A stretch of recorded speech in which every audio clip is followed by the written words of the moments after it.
Bismillahirrahmanirrahim. Assalamualaikum warahmatullahi wabarakatuh. Innal hamdalillah nahmaduhu wa nasta'inuhu wa nastaghfiruh. Wa na'udzu billahi min shururi anfusina wa min sayyiati a'malina. May yahdihillahu fala mudilla lahu wa may yudlil fala hadiya lahu. Asyhadu an la ilaha illallah wa la syarika lahu wa asyhadu anna Muhammadar abduhu wa rasuluh. Raditu billahi rabba wa bil islami dina wa bi Muhammadin rasulah.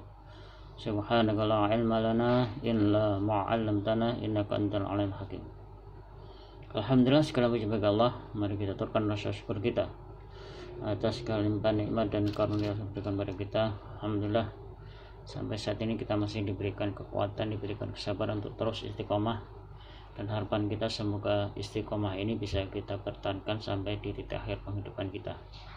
Semoga Allah memberikan kekuatan bagi kita, memberikan kesabaran bagi kita untuk selalu istiqomah, dan kita berharap semoga apapun yang kita kerjakan dengan dasar istiqomah menjadi amal yang bisa menyelamatkan kehidupan kita. Salawat dan salam semoga tetap terlimpahkan bagi kita dan bersama Rasulullah SAW, pada keluarga, sahabat dan juga pengikutnya. Assalamualaikum. Mari kita lanjut kembali ta'lim kita. Pada teman lalu sudah kita mendapatkan informasi gambaran bahwa seorang Rasul yang diutus oleh Allah itu salah satu indikator ya adalah menjadi sebuah pertanda. Jadi Allah tidak akan memberikan siksa, memberikan azab ya, bagi umat yang belum diutus kepada mereka seorang Rasul. Karena itulah seorang Rasul diutus itu untuk diikuti ya. Dan ini ditegaskan dalam Al-Quran, wa ma atakum rasulu fa'uduhu wa ma nahakum an fantahu. Apapun yang diperintahkan Rasul, laksanakanlah, dan apa yang dilarang oleh Rasul, maka jangan lakukan. Tetapi masyarakat muslimin, kalau kita coba renungkan kembali, ternyata apapun yang disampaikan Rasul tidak serta-merta menjadi sebuah pegangan bagi umatnya. Banyak di antara manusia yang dia lebih memilih ya, apa yang menjadi kesenangan mereka, apa yang menjadi keinginan mereka, daripada berpegang kepada apa yang diajarkan baginda Rasulullah SAW. Ada sebuah cerita yang ingin saya sampaikan ya. Suatu saat ya ada beberapa sahabat yang melakukan perjalanan, dan di tengah perjalanan itu ada di antara mereka yang terluka ya, terluka karena batu. Nah kemudian ketika tiba saatnya sholat ya, maka orang yang luka ini bertanya kepada sahabat-sahabatnya, apakah ada rukhsah, ada keringanan bagi orang ini untuk tidak berwudu ya, untuk melaksanakan sholat ya. Dalam riwayat yang lain ya digambarkan bahwa orang ini kemudian ihtilam ya, dia mengharuskan dia mandi hadas besar. Kemudian dia bertanya apakah ada rukhsah, ada keringanan bagi yang bersangkutan untuk bagaimana dia tidak melakukan mandi hadas besar karena memang dia pada terluka. Tapi apa yang menjadi putusan mereka? Ternyata mereka sepakat bahwa ternyata mereka mengatakan tidak ada rukhsah bagi orang ini, tidak ada keringanan bagi mereka, karena memang kondisinya itu ya mungkin tidak separah yang dia bayangkan. Kemudian orang ini kemudian mandi ya, mandi hadas besar ya, ternyata apa? Inilah dengan izin Allah, orang ini kemudian mati disebabkan karena lukanya itu dikenai air. Wallahu alam ya. Ini ada cerita yang bersumber dari hadis Nabi Muhammad SAW. Kemudian kasus ini kemudian diceritakan oleh Rasulullah SAW, dan ternyata Rasulullah SAW murka, marah betul ya.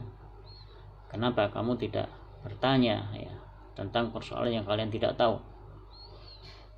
Inna syifa'ul ai as-su'al ya. Kemudian Nabi berkata, obat kebodohan itu adalah bertanya ya. Sungguh kalian telah membunuhnya ya.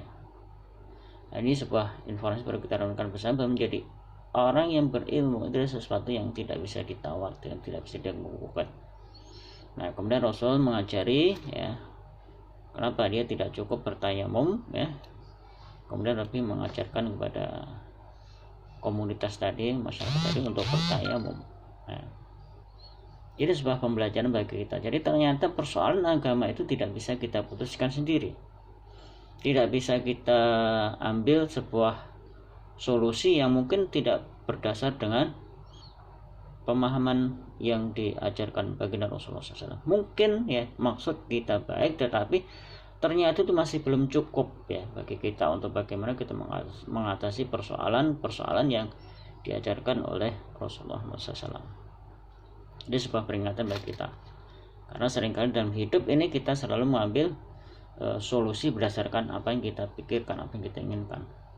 Bisa jadi secara logika itu masuk, nyambung, tetapi ternyata tidak sesuai dengan apa yang diharapkan oleh baginda Rasulullah SAW.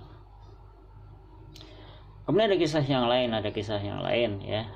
Ada beberapa orang sahabat yang mendatangi Rasulullah SAW. Kemudian mereka bertanya ya, kepada istri beliau ya, bagaimana ibadahnya Nabi. Apa yang dijawabnya? Kemudian serta-merta diceritakan bagaimana ibadahnya Rasulullah SAW. Ya, ternyata ya, ketika sudah selesai diberikan nasihat, ya, diberikan advice, ya, maka kemudian ada di antara mereka ya, sahabat-sahabat Rasulullah SAW kemudian berujar atau membuat sebuah himmah, keinginan. Oke, kalau begitu saya akan melakukan ibadah sholat malam terus dan saya tidak akan tidur. Yang lain mengatakan bahwa ya kalau begitu saya akan puasa terus dan saya tidak akan berbuka. Dan yang lain mengatakan kalau begitu saya akan membujang ya, karena dengan tidak membujang ini saya bisa lebih fokus beribadah kepada Allah SWT. Ternyata apa ya? Rasul mendengar apa yang disampaikan para sahabat itu, kemudian beliau keluar dan beliau menceritakan bahwa saya itu orang yang paling takwa di antara kalian, saya yang paling baik di antara kalian. Coba perhatikan, saya sholat malam tetapi lain kali saya juga tidur. Saya berpuasa tapi di lain waktu saya juga berbuka. Dan saya juga punya keluarga, dan salah satu nasihat yang diajarkan Rasulullah SAW, faman rohiba an sunnati falaysa minni. Apapun yang disampaikan Rasul ya, jika tidak berpegang teguh kepada apa yang diajarkan Rasul, maka Rasul menyatakan falaysa minni, maka dia bukan golonganku. Nah, ini artinya sebuah pembelajaran bagi kita sekali lagi bahwa apapun yang kita putuskan belum tentu baik menurut logika kita, belum tentu baik menurut ajaran kita ya yang diajarkan Rasulullah SAW. Karena itu yang menjadi tugas kita sebagai umat Muhammad Rasulullah SAW untuk senantiasa menerjemahkan, mengaplikasikan perintah-perintah yang disampaikan kepada kita semua. Wa ma atakum rasul fahuduhu wa man nahakum anhu fantahu. Apa yang disampaikan Rasul laksanakan, dan apa yang dilarang dicegah jangan kita kerjakan.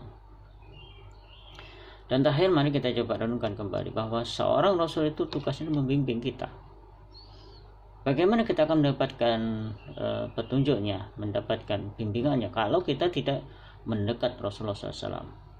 Coba lihat apa yang disampaikan Rasulullah SAW ketika menyatakan bahwa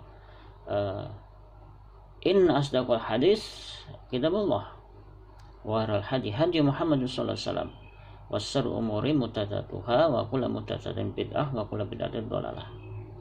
Itu sebuah peringatan bagi kita. Jadi sesungguhnya berita yang valid ya, yang jujur, yang apa adanya itu adalah Al-Quran, kitabullah.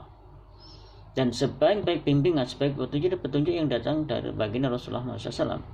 Dan sejelek perkara itu adalah perkara yang baru, yang ada-ada, dan perkara yang baru disebut dengan bid'ah, dan setiap bid'ah itu adalah sesat.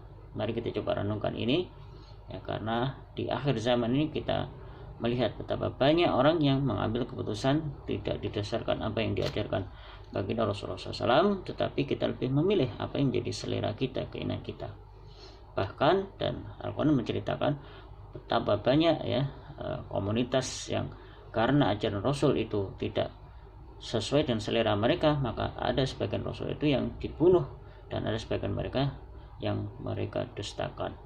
Semoga kita terhindar dari perilaku seperti ini, dan kita berharap semoga Allah memberikan kekuatan pada kita, kemauan kepada kita untuk selalu mendekat kepada sumber ilmu ya, dalam hal ini para ulama ya, sehingga kita diberikan keteladanan contoh yang berdasarkan apa yang diajarkan oleh Rasulullah ya, dan juga para sahabat-sahabat beserta orang-orang soleh yang berilmu, yang mendedikasikan hidupnya adalah untuk membimbing umat, membimbing manusia. Demikian, semoga menjadi pelajaran bagi kita semua. Kita tutup dengan alhamdulillahirabbil alamin. Subhanakallahumma wa bihamdika asyhadu an la ilaha illa anta astaghfiruka wa atubu ilaik. Kurang lebihnya mohon maaf. Assalamualaikum warahmatullahi wabarakatuh.